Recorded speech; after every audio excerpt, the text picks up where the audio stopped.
3, 4. This is the Sourceseeker Hour.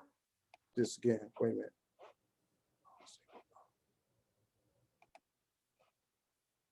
Okay. This is the Sourceseeker Hour. We are starting our show. This is our 81st show, a special show with Dr. Napoleon Higgins, a renowned psychologist who's going to tell you about COVID and the different aspects of it. We're going to have a presentation. We thank you for joining us, Dr. Higgins, and sharing your presentation. Take it away. Give yourself an introduction to the audience. Hello, my name is Dr. Napoleon Higgins. I am a child, adolescent, and adult psychiatrist here in the Clear Lake area, Southeast Houston. Been in private practice for 17 years. And it's great to be with you all today with Barudi today and the Sourceseeker Hour. And I hope to share some, important information with you all today that I've been working on. Actually, I have a new book out. It's called Bree's Journey to Joy, Bree's Journey to Joy, a story about childhood grief and depression. And we set this book up with the background of COVID, realizing, oddly enough, this book was supposed to come out in 2019 or early 2020. And because of COVID, we had to push the book back, simply because everything was going on. Everybody was very busy, and we just didn't feel like it was the time to release the book, thinking that, all right, we'll give it a couple of months and we'll release the book at that point. But so it was supposed to come out in March. They were thinking maybe June, July, maybe October, but as COVID grew, we then needed to incorporate COVID into the book about grief, and childhood depression. We actually had Can you show the there. book again? Show us the book again. Okay, A Bree's Journey to Joy. Bree's Journey to Joy. Okay. Bree's Journey to Joy. And is it a book that children can read or adults read to them? I would say it's written on a second grade level, so children can read the book. But the other thing about it is that in the back of the book, we actually include a parent guide in the back of the book that actually discusses more in depthly the diagnosis of childhood grief, childhood depression, and it goes more into that information that parents need to know. And that is written in a question and answer format as well. So it's the parent guide is written in Q&A based upon questions parents tend to have for psychiatrists. And so we answer it back, but we answer it back also on a 6th, 7th grade level. So it's an easy read. So we talk about the science of it, but we write it in lay language so that the general public can understand it. Too often in medicine and psychiatry, people don't understand their diagnosis or what's going on because what we say doesn't make sense to anybody except for us. And so the point is to make sure that we use this information so it's accessible to the community so it can help somebody. We want to help people. I want to ask this question, and this has a personal background. I recently, dealing with the system and dealing with family and friends, I had a patient go into a hospital for psychiatry, but they gave him basically the wrong medicine, and it caused it to be worse. For instance, he couldn't stay still. And then he went back to the original hospital, and what I saw, they weren't communicating, so the hospital wasn't communicating with the previous people, and so they gave him wrong medicine. Does this happen often? I would say the majority of the time it doesn't, but it can occur that you disagree with the medication that was given. And typically hospital stays are so short that they'll start the medication and you may only be on the medication about a few days before you get discharged. And then after that, you may develop a side effect or some sort of reaction to it that was not expected. So often these hospital stays are only on average about 5 days in a psychiatric hospital, and all kinds of things can happen once you get out. That's why it's important to make sure that you have a follow-up, that you have follow-up care scheduled shortly after you get out, so that you can see the outpatient doctor who can then try to work on whatever side effects or bad reaction that an individual is having. And in Houston, in Harris County, I mean, you have, I don't want to mention names much, but you have the Harris County Hospital District, then you have hospitals and private hospitals, public hospitals. private practice, and do they communicate if a patient went to one place and then let's say they got picked up by the police and they got taken in, don't the people at the place they got taken in have to look at their records, and how does that work? Well, realizing that the system is not integrated. So essentially, if you get picked up and go to this hospital today and then get let out and go to the next hospital a few days later, the new hospital does not have the records of the last hospital. So those records are not integrated. Now, of course, you can order the information, but that may happen that you may get that information that day, or you may not even get the information for about a week or two. And realizing that the average hospital stay is only 5 days, chances are you won't have that information before they leave out. So so one hospital does not have the information of the other hospital. Plus, with medical records, you have protected medical records. So I can't simply call that hospital and they get on the phone with me and say, oh yeah, John Smith was here, 3 days ago. He took this medication. This was while he was here. This is when we discharged him, and this is what we expected. You cannot get that information readily. It requires a lot of paperwork and signing, and normally that's going to take longer than the actual hospital stay itself. That's totally right for loopholes and people to fall between the cracks.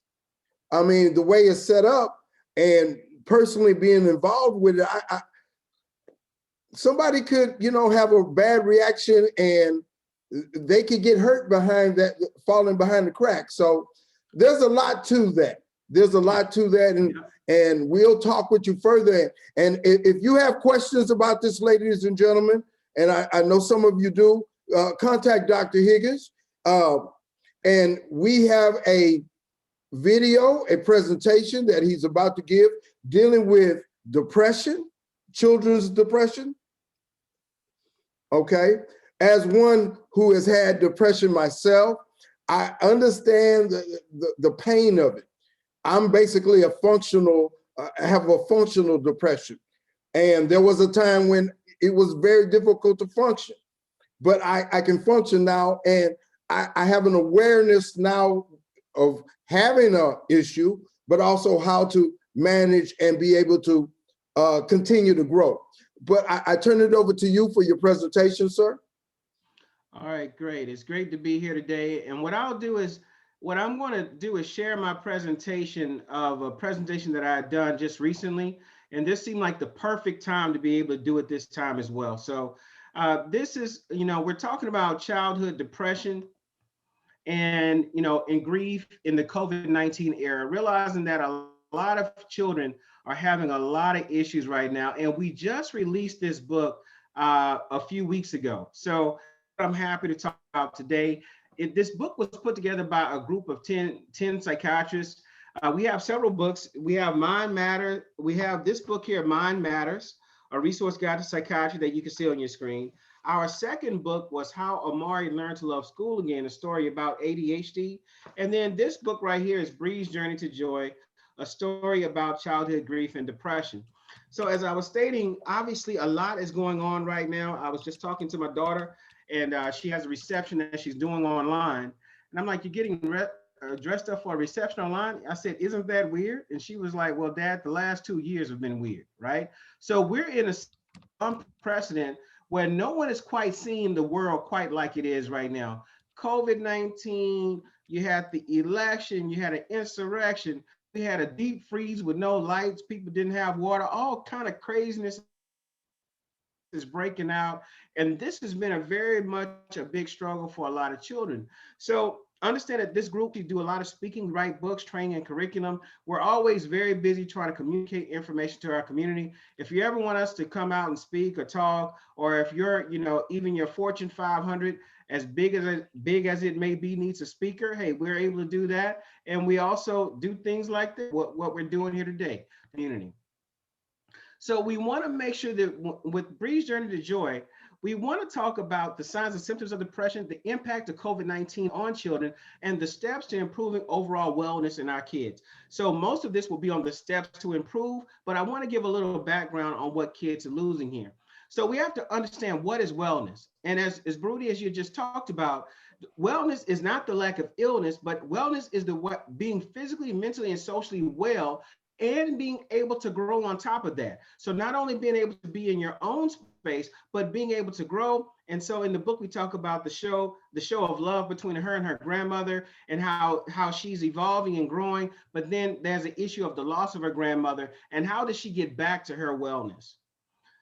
So, what is stress? And people don't realize how much stress kids are under. Understand this: if it is happening to the family, it is happening to the child. So no matter what is going on inside the home, it's impacting everyone. And so often we think about the stress that's put on us, but we're not paying attention to what the kids are stressed about. I remember once hearing a preacher say, well, you don't talk to kids about certain things because the fact is that they haven't experienced that, or they're not ready for that. And what I would say is that you want to talk to a kid appropriate to their level of development of what they can understand. But understand this: if they are 8 years old and a whole lot of things have happened in the home, it all happened to the kid as well. So we have to realize these things do impact kids. So kids are very stressed, having to go to school because of the pandemic. A lot of kids are afraid to get sick. A lot of kids are not in school right now. All right. Everything is different, and there's stressors on top of stressors. Some kids having to work from home, and we noticed that the story came out that 40% of Black children in the Houston area don't have internet. And then we also found out there are a lot of internet dead spots around the city, where people literally can't get internet because there's not a tower, or internet or cable is not being run to their homes. So not having the essential materials, not having physical contact with other children, and sadly enough, a lot of people don't even have space in their home for the kid to work. It's like if you go to work, and for those of us who work, we have our workspace. Well, you have kids at home trying to work, while sitting on the couch. They don't have a proper work area. And then the stress on the family has been impacted. Some people have lost their jobs, not having reduced work, and being unemployed or not fully employed. That impacts the child as well. Hunger inside the home, not enough money, not enough finances, a lot of arguing going on impacts that kid. So the fact is that a lot of children are facing loss of what was normal. I went to school every day. I went to school for all the years of my life, and now school is now different. The loss of a family member or a grandparent, or people are still out here dying. Don't think COVID is over, people still die. So the issue of the shock of the loss, the not having, being in denial, that there's a problem. I see a lot of folk who are in denial that COVID-19 is an issue. A lot of anger going back and forth between the world and what's going on, the acceptance of what's going on, and then bargaining. All of these things are stages of loss that children can go through. So, right here, we looking at a child inside of a funeral, and there's the casket there where her grandmother's being laid to rest. But the losses are multifold. People have lost family members, not being able to play with your friends and classmates, being stuck in the house without much to do because we can't go and do the normal things. With teens, a lot of teens have lost graduation or prom, or if they do have graduation and prom, they'll be a lot different than what they actually saw on Disney Channel. On Disney Channel, prom is this big celebration where everybody hangs out. You get to say bye to everybody. Well, so often, especially last year and even this year, some people, they went off to spring break and you never saw those people again. Kids went to spring break last year, and there were people that they just never saw again. There were no goodbyes and things of that sort. So issues of not having project graduation and not being able to sign yearbooks, hanging out with friends and partying is a lot of what the passage of, that ritual of passage from going from your high school to college was that set of hanging out and doing those things. And a lot of those things have been cut off. So if I may interject for a second. Yes, sir. We kind of are getting used to, in my opinion, a new normal. And I think masks and the expectation of social distancing is going to be here for a while. However, our young people, as you were saying, and a whole group of people are not down with that. They're not going to go along with that. And of course, we know how difficult it has been for the kids in the school environment and those who are trying to do virtual. The rates of suicide and depression among those trying to work with the virtual has really gone up across the country, and Yeah. it's increased. The overall uh, the overall ideal of the depression and those other things setting in, and the environment. Somewhat people are getting used to it, but it's still the psychology of it. How we can get to manage that is still a difficult process that we're trying to figure it out. And it's still the biggest issue probably within the educational system. Speak on that, what you've heard on that. Well, the fact is that there's a lot of stress of being stuck in the house. The issue of, not, having to sit at home, not being around your friends. And what a lot of people are suffering from is sensory deprivation, which is torture. So essentially, if a kid is stuck in the house, they're only looking at the walls, the table, and the computer all day, that is called sensory deprivation, and they're not allowed to do that in prison. That's considered to be cruel and unusual punishment. And sadly, a lot of our children are going through that, plus the loss of identity. Your friends identify who you are. If you're the funny one, if you're smart one, you could even be the weird bunch in your group of friends. So, that loss of friendship, the loss of people, that loss of communication and connection is something that's a big problem. And what I'll cover in a few more slides is what we can actually do about that. Okay.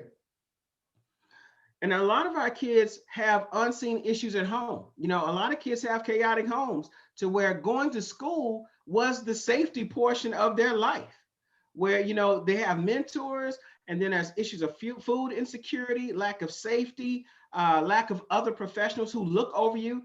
So far as there are a lot of things that people see inside the school system or around those other adults where they pick up if there's a problems. And then so often you have kids on the margins who are in those special services who are not getting the care and their treatment. So what this is going to do is cover 13 steps to good mental health of what we should do for our children as we go through this pandemic.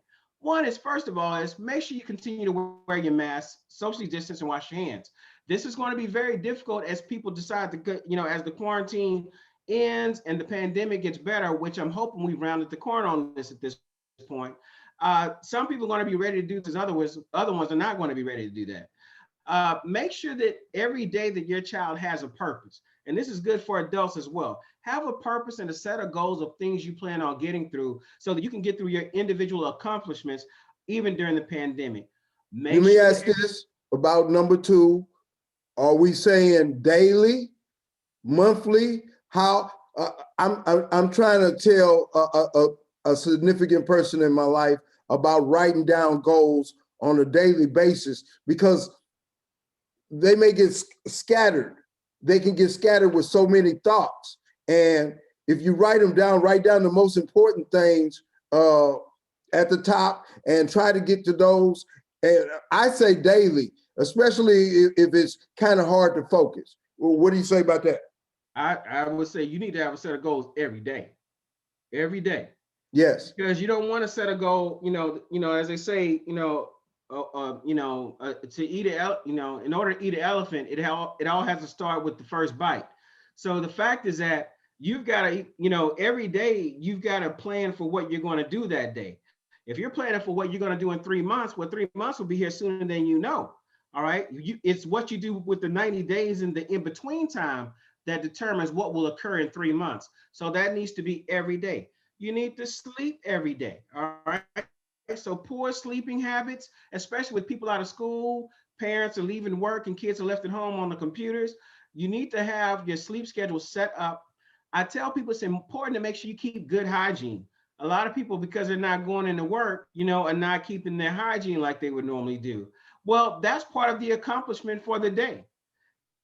Or brushing your teeth. And I tell people to dress, even though we say it's cool not to dress up like you're going to work, I would say dress up like you're going to work or like you're going to school, simply because it gets you in the mental mind frame, because you've got on your costume.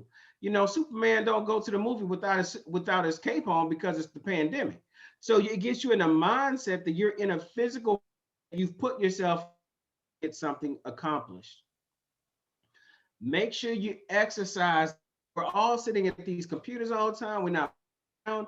I know for me, you know, even at the clinic, I normally get up, grab the next patient, and sit down. Well, the fact is that I'm sitting all the time now. So it's important for me to make sure that I actually physically exercise so I get my movement in. Diet and nutrition matter. A lot of us are sitting around snacking on food because we're bored at the house or the refrigerator's right there. We got to make sure we eat correctly. Be careful of the news and news overload, because the fact is that the news is on 24 hours a day.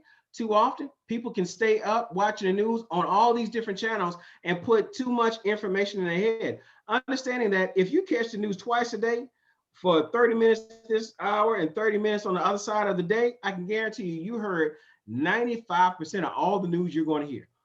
They're repeating the same story, but it becomes more and more tragic the more and more you listen to that. Set a place to work.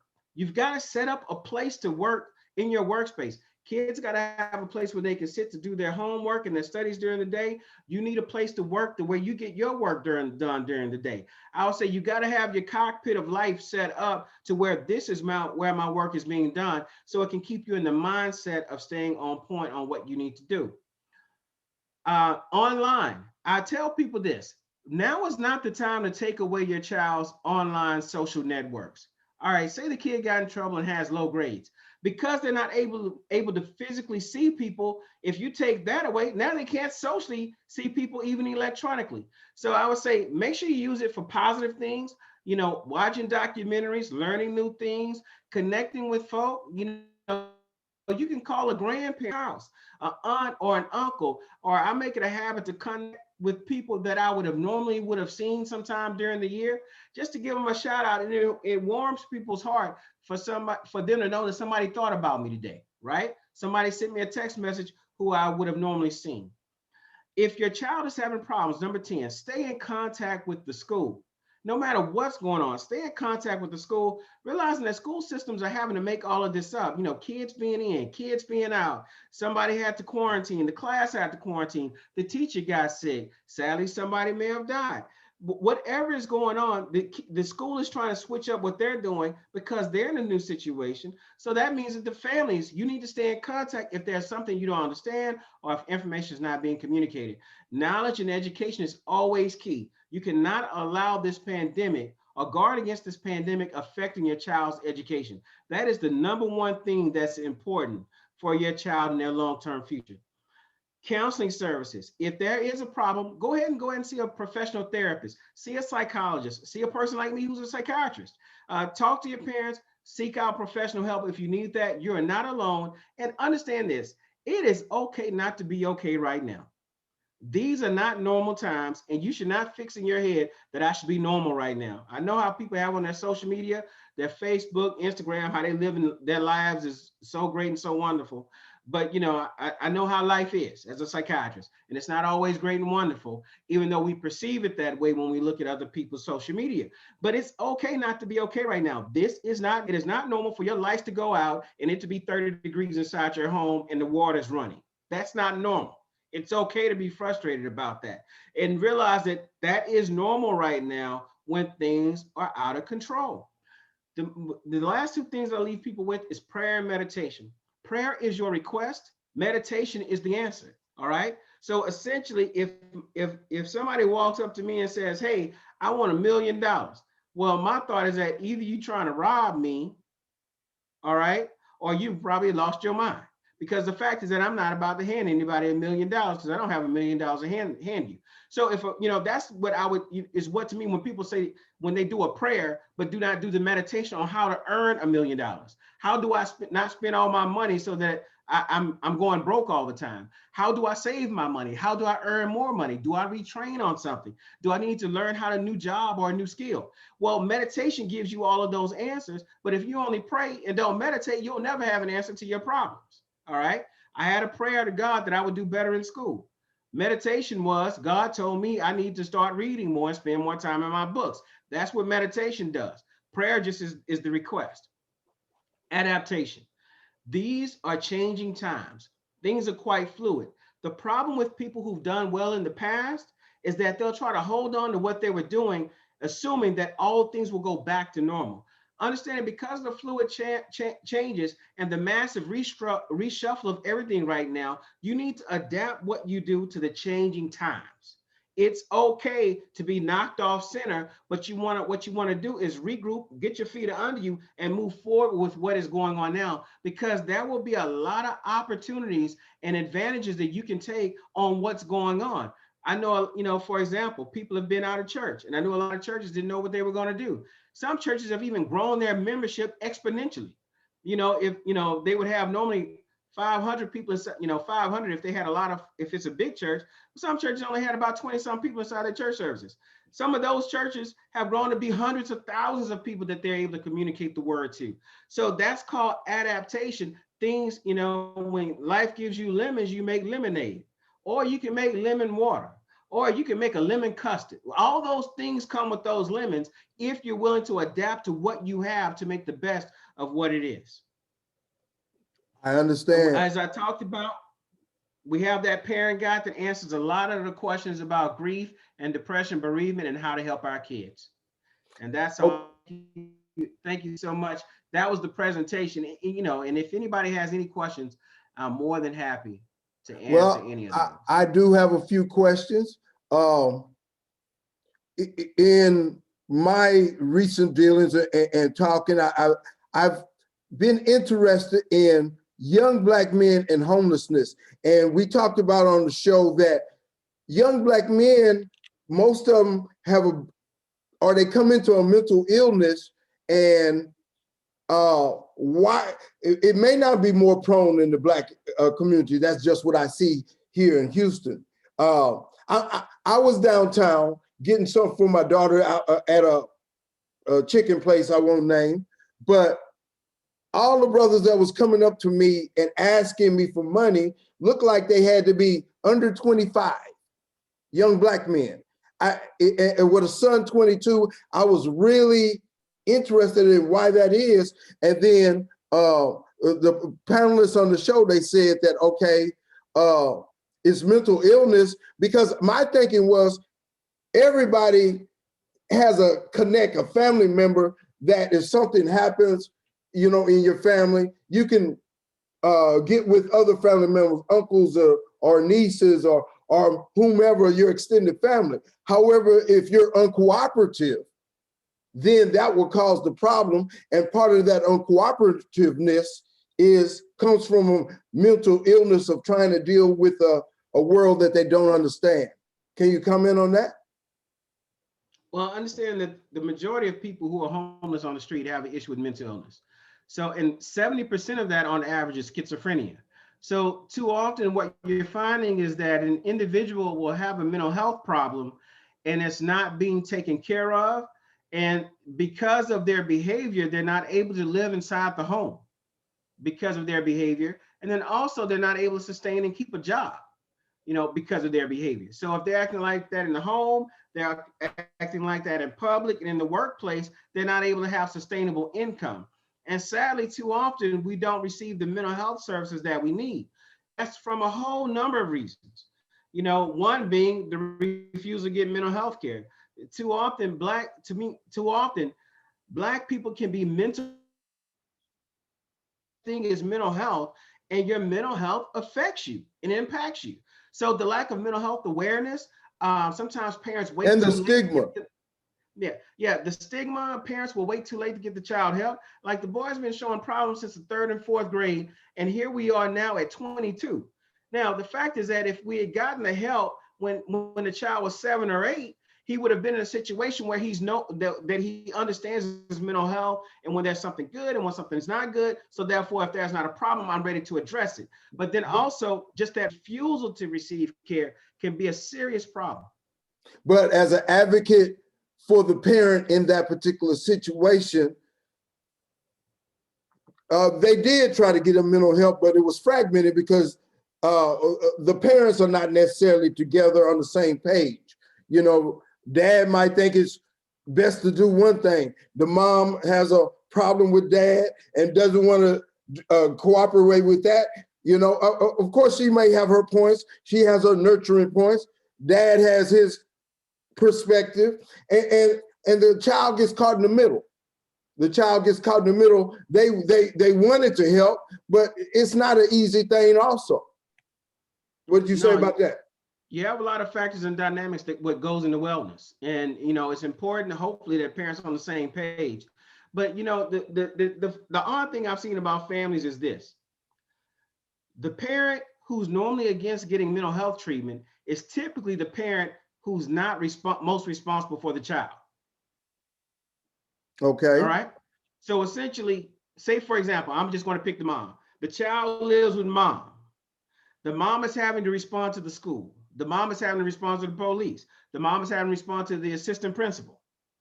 The dad, who's not inside the home, all right, doesn't feel like he needs any mental health treatment.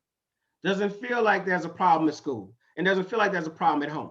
So the fact that, so too often what can occur in a split home is that one parent is having to deal with it and doing all that they can, and then you have the other parent who doesn't see it as a problem, who is sabotaging the treatment and care. And normally, and I tell folk this, if this parent has a problem with the treatment and care, I tell you what, then that parent take over going to the school. That parent give the school their phone number. That parent is the one who then calls the lawyer. That parent needs to be the one who talks to the assistant principal. But so often I tell folk, the backseat driver can always see everything when they're not focused on the road.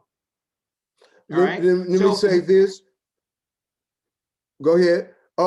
Yeah, go ahead.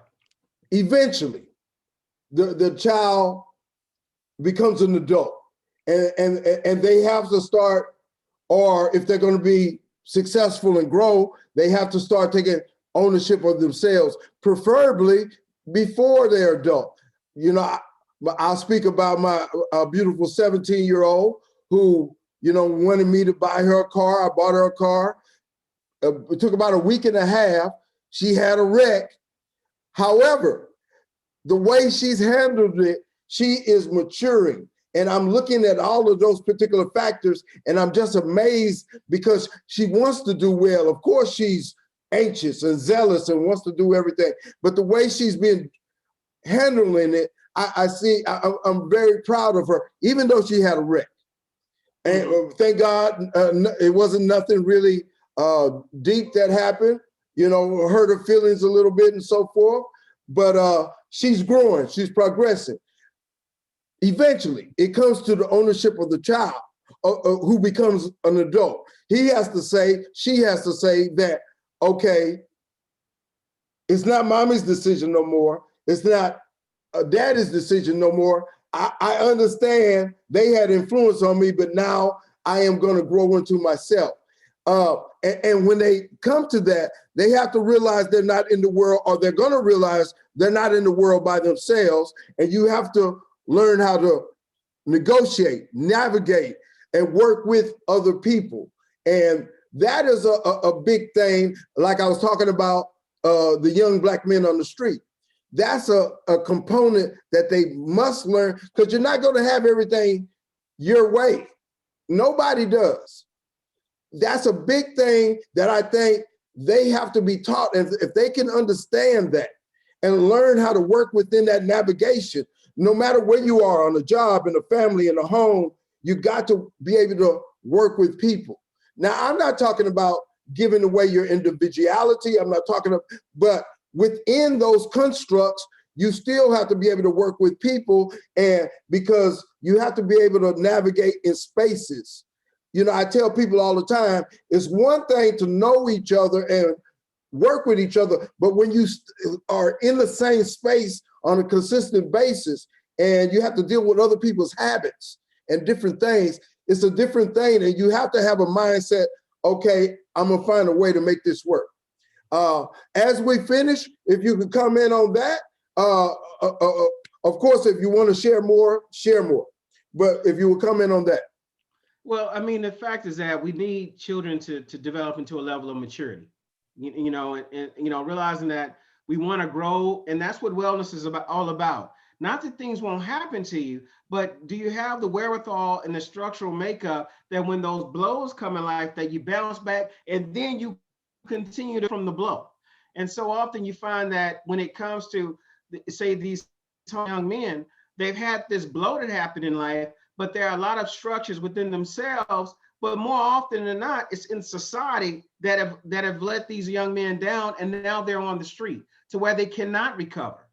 So the lack of, we have to be a mentally literate people. You've got to understand that mental health is real, that there's treatment for this, and realizing that behind primary care, behind pediatricians, family medicine docs, internal medicine docs, the most common doctor is the psychiatrist. We're the largest specialty group out there.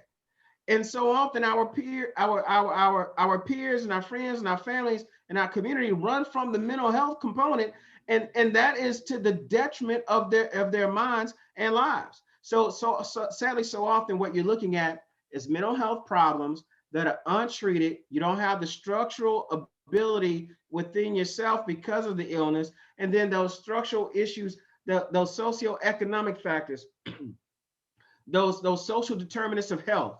All of that goes into it, not being able to receive help, not knowing where to receive help, help not being available, understanding that the majority of that is very treatable.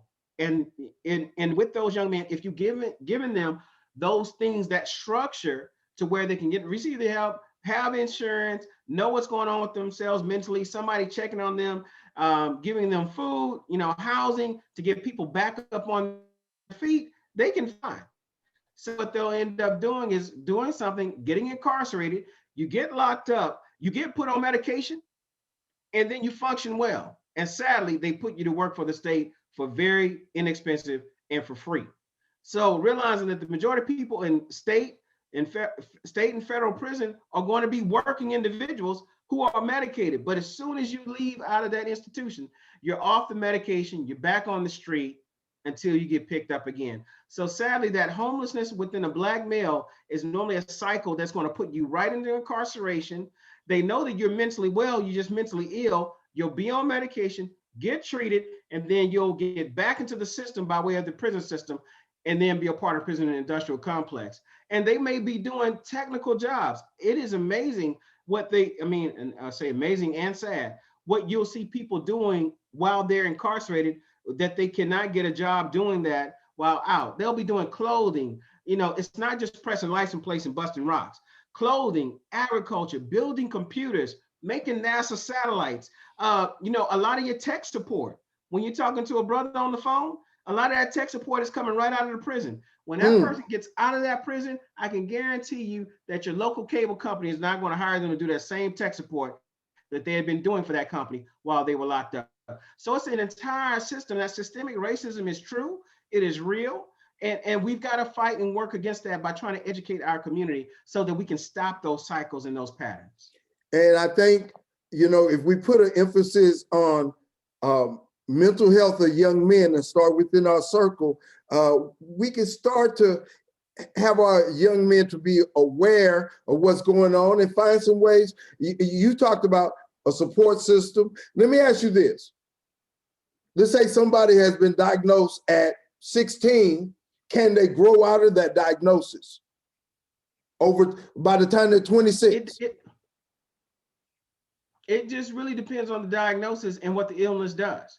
It's kind of like, say, for example, just to give it an example, it's like cancer. If somebody tells me that they have prostate cancer, well, the fact is that 90% of the time, chances are we can get through that, we can treat it, and we can get it to go away, be it medication, surgery, dietary changes, all those things kind of go into it on the outcome. So when I see you initially, my thought is most of everybody who sees me looks completely normal to the world. 95, I probably say 90% of the people who see me, you would not know they see a psychiatrist.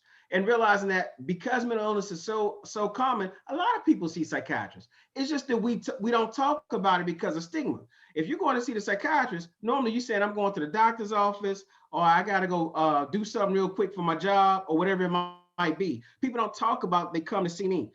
there are a lot of us, there are more psychiatrists than OBGYNs. All right. So the fact is that just because you have a mental illness does not mean you'll always have a mental illness.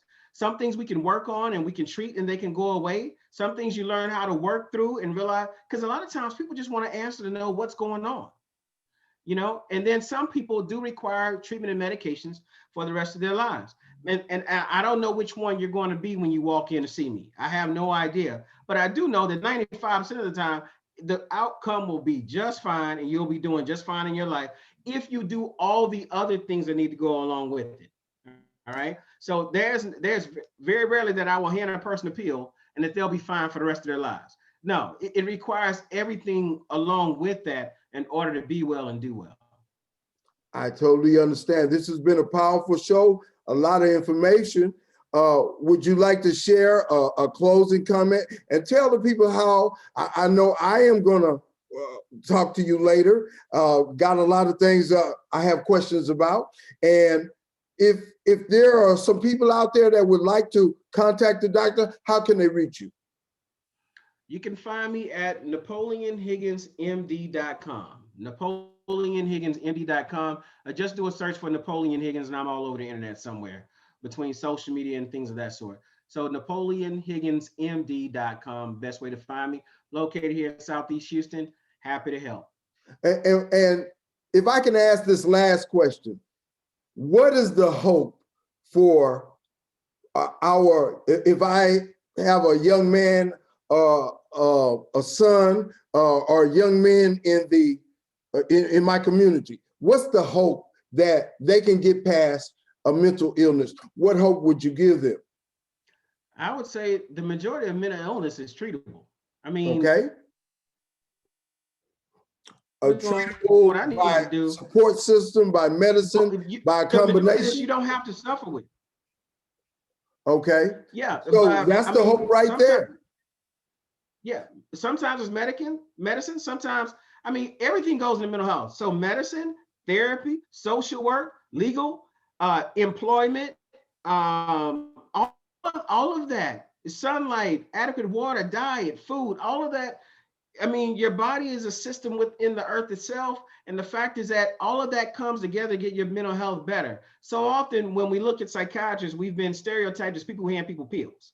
But there's a lot more that I've got to do with you in order to get you mentally well. So the fact is that if you are, you were sexually abused as a child, you're homeless, you don't have a job, you don't have adequate food, you don't have health care, your spouse left, your girlfriend left you. If all of that is going on, understand that me handing you a pill is not going to fix that. So the fact is that I've got to work you through all of those different systems in order to get your mental health well. It's all that it goes on around you impacts your mental health too. So understand that there's a lot more to it than just the pill. All right. It's the pill, it's therapy. Do you have insurance? Can you get in to see somebody? If you can't, can you get in to see the county system? The county system can take a while to get in, but it's completely free. All your medications are free. So all of that goes in together in order to improve an individual, but also to improve our community. Yes, sir. Dr. Napoleon Higgins, ladies and gentlemen, thank you very much for joining us. This has been a powerful show, number 81, the Sourceseeker Hour. We're going to continue to talk about mental health on the Sourceseeker Hour. It's a very important issue, especially in our community. Dr. Higgins, the last word. Hey, thank you so much, Rudy. I enjoyed it. Take care of your mental health. You do not have to suffer from mental illness. These are very treatable disorders. Yes, sir. All right, everybody. Thank you very much. We will talk with you next week on the Sourceseeker Hour. Reach out to Dr. Higgins, get some mental health support, and be strong and keep on keeping on. Thank you. Have a good day.